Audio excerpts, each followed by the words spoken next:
So this is it. Bring it in for you. There you go. I've taken an end piece because I like end pieces. So let's have a taste, see what it's like. So now anyway, cheers. It's light, it's fluffy. You can really taste the spices coming through, and the fruit is lovely and plump.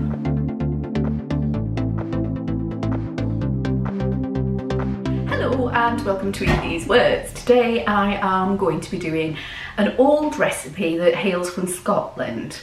It's a gingerbread with fruit in it, so I hope you enjoy. Before we start, first things first, put your oven on. Mine's on gas mark 3. I'll put the conversions on the screen now for you.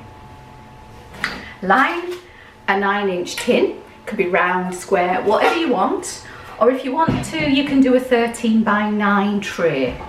It's up to you, as long as it's got an inch of room in it, you're fine. The sides are an inch. Yeah. We're going to start with 8 ounces of butter, spread, plant-based spread, whichever you want to use, and 4 ounces of light brown sugar.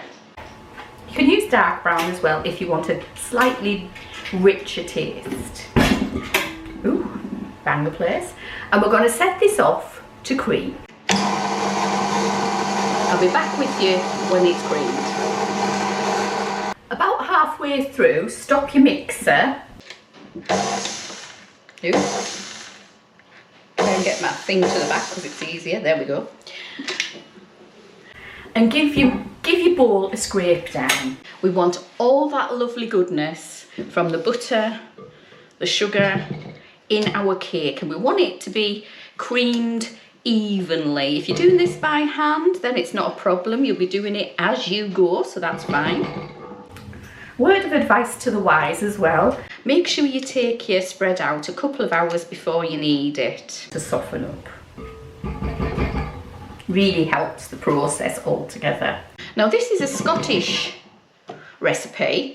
It's called Fochabers Gingerbread. Excuse me if that's a total abomination of the saying of it. I have no clue how you say it particularly, so I hope that's right. Fochabers Gingerbread. It hails from the Moray area, and it's made slightly differently to normal gingerbread recipes in that it's got fruit in it and it's got a bit of a tipple in it. Just wait and see. Anyway, we'll get on with this and I'll be back with you when I've finished. So I've creamed this now, and you know it's ready when, if I get hold of this, I don't know if you can see this, you probably can, but it falls off your spatula that you're scraping it with really easily. There's no issue with it at all. If it doesn't drop easily and it doesn't feel light, then give it a bit more time. They say it's been around since Egyptians, if not earlier. The Romans brought it to Europe, is my understanding.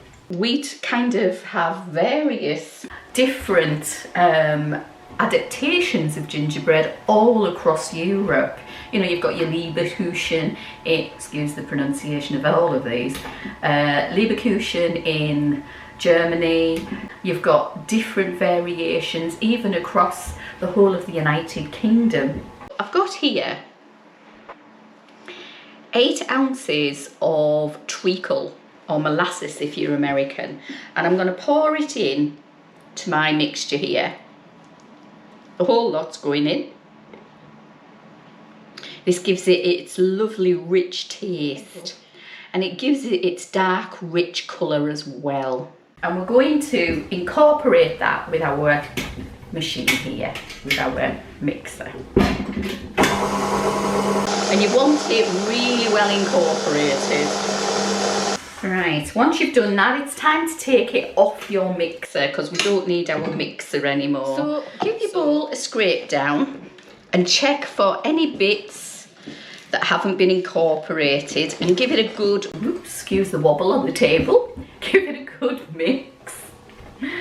Oh dear, it's full of life. Take 2 large eggs and crack them into the bowl and give them a good mix. Now this might be a good time to say that this recipe comes from a book by Mary Novak. Just pop that there in a minute. There we go. Make sure you've got no shells in your egg. It's a book called The Farmhouse Kitchen, and it's from Mary Novak, and it's a lovely collection of recipes that are from the UK. And from mix your eggs together. Oh, give them a whisk. And once you've given them a whisk, pop them into your mixture and give them a good mix.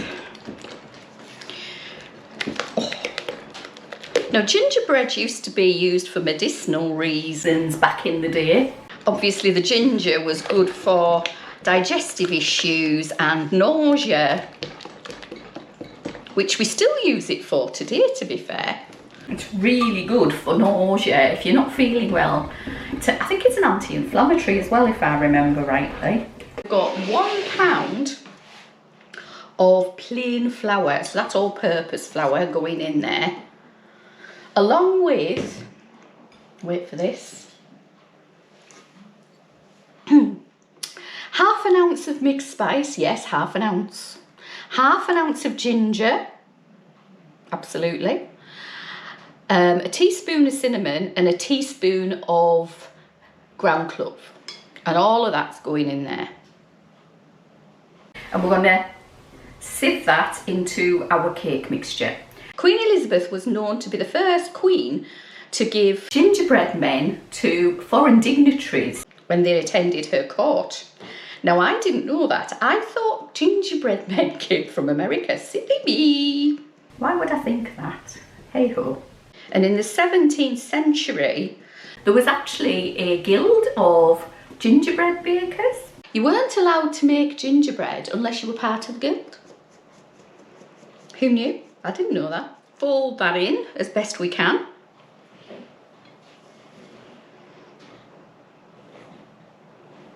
Let's get it going.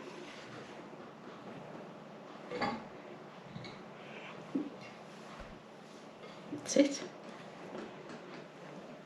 And when it gets to kind of a stage where you've got it all, you've just started to do it and it's starting to get a little bit wet on the top, you need to add your fruit.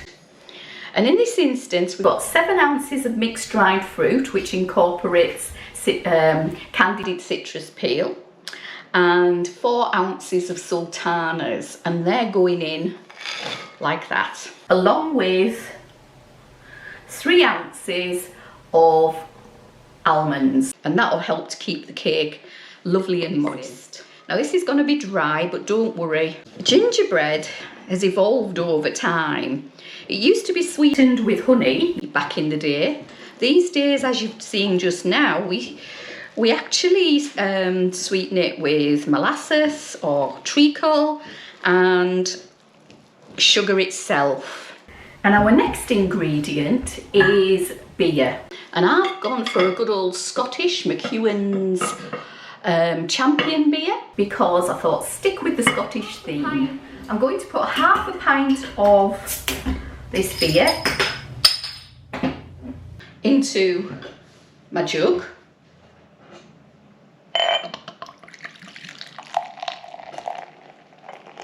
Which is just under 300 mils. And I've made it get ahead. Which is a pain because it goes back. So while that's going back, what I'll tell you is that gingerbread used to be sold outside churches years ago and given to people who had just got married. It must have been a sign. So this needs, I think, a little bit more. Let's have a look. Where's my 1/2 pint? Yeah, it needs a little bit more. So I'll just pour it down the side, because I used to be a barmaid back in the day.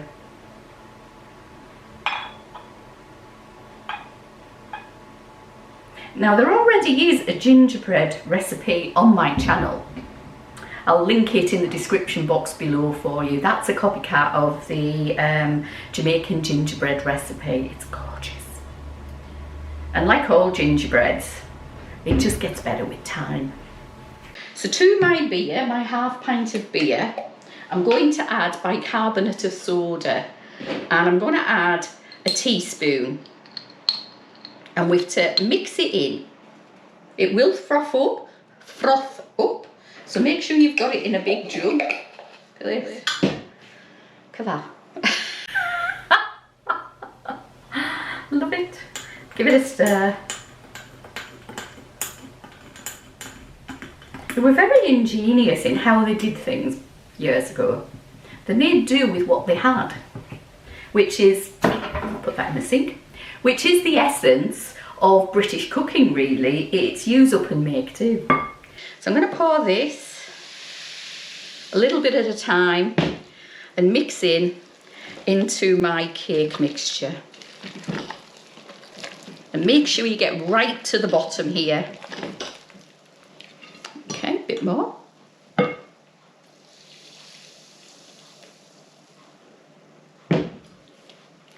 Smells lovely. Reminds me of Christmas pudding in a little way. You don't have to use the beer that I used. I found it in my local supermarket, but if you want to use any other beer, then feel free. It'll just have a slightly different flavour to this one.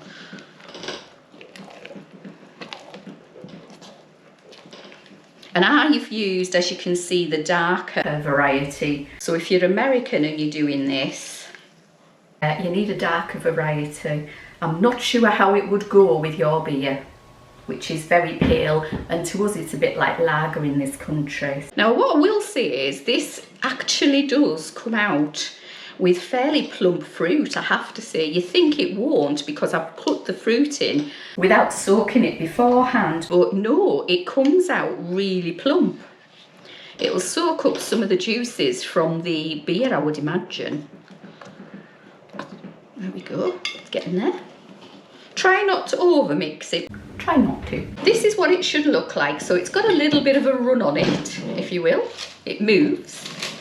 And I'm going to pop it into this here 9-inch brownie tin that I've lined with baking parchment. You can use, as I said earlier, a 13x9 tray, but the cooking times will vary, just so you know.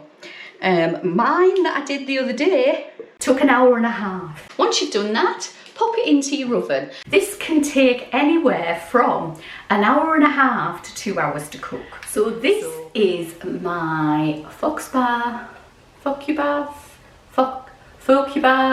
Gingerbread. Just look at that. It weighs quite a bit, I've got to be honest. It's got a lot of fruit in it. Let's cut into it and see what it's like. So this is it. Bring it in for you. There you go. I've taken an end piece because I like end pieces. So let's have a taste, see what it's like. Now what I will say first of all, I've made this a few times now, and on each occasion it's the same. It's slightly crumbly when you cut into it. Don't be fooled by it, it's fine. And I know for a fact that this is generally eaten with a load of butter on the top. So anyway, cheers. It's light, it's fluffy. You can really taste the spices coming through. And the fruit is lovely and plump. Lovely. Give it a try. If you like what I'm doing, hit me up with a thumbs up. Subscribe and hit the notification bell. And what will happen is my videos, when they come out, will be notified to you in your YouTube inbox. Comment below if you've made this before, or you've heard of it, or you know how to pronounce it. And in advance, I apologise to all Scots people, or people who live in the town of Fochabers. For now, have a lovely week, and I'll see you in my next video. Liz out.